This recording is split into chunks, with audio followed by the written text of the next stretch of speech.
It is a big day for BP, everybody. The company is readying for its latest attempt to plug that leaking oil well in the Gulf of Mexico. This one is called Operation Top Kill, and if it doesn't work, it's going to be yet another enormous blow to BP. We're going to talk about this right now with Phil Weiss of Argus Research. He is the most accurate analyst covering BP based on Bloomberg data. He lowered his rating on BP to a hold after the spill, and he's with us from Baltimore this morning. Phil, we're going to get to Top Kill in a second, but I want to cover with you something that came out overnight.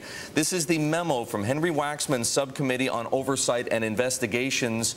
It concerns information that was provided to the subcommittee by BP, and it raises, or at least it talks about a fundamental mistake perhaps having been made in the hours before the well was capped, and a very large abnormality in the well, and that referring specifically to the possibility of a big gas bubble. Of course, that's what we got. It turned into this incredible fireball, and the rest is some pretty ugly history.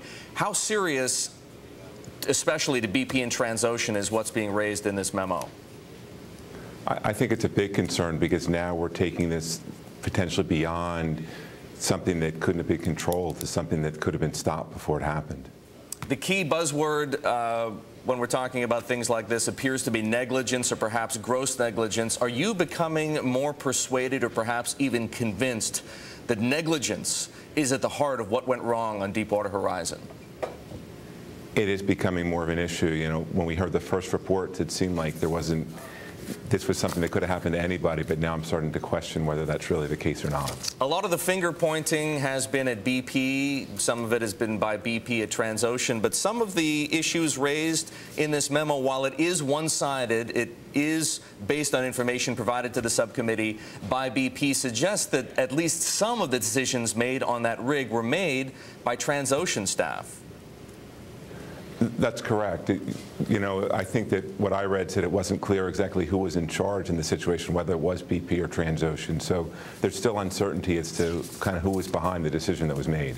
Phil, let's move on and talk about Top Kill. You're an equities analyst, so let's talk about your speciality when it concerns this issue here.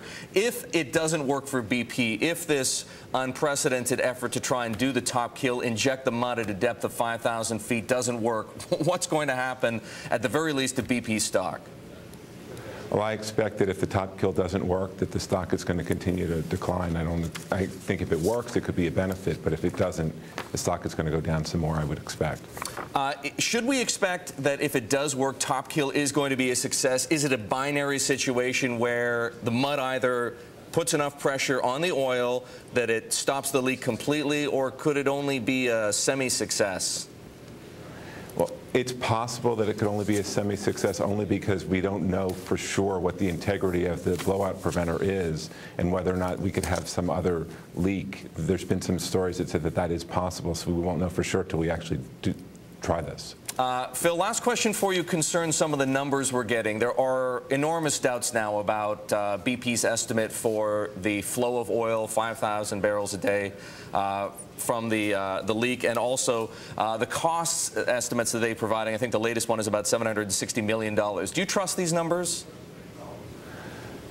I'm not sure on the leak because we've seen so many different stories as to what the volume is. I've seen as low as 5,000, as high as 70,000. On the cost, I'm sure that I feel confident that the number that they're giving for the cost that they've incurred so far is accurate, but the bigger question is how much it's going to cost in the end. Phil, we always love having you come back soon. That's Phil Weiss of Argus Research, the top-ranked analyst, the most accurate when it comes to BP shares. He downgraded them after the spill.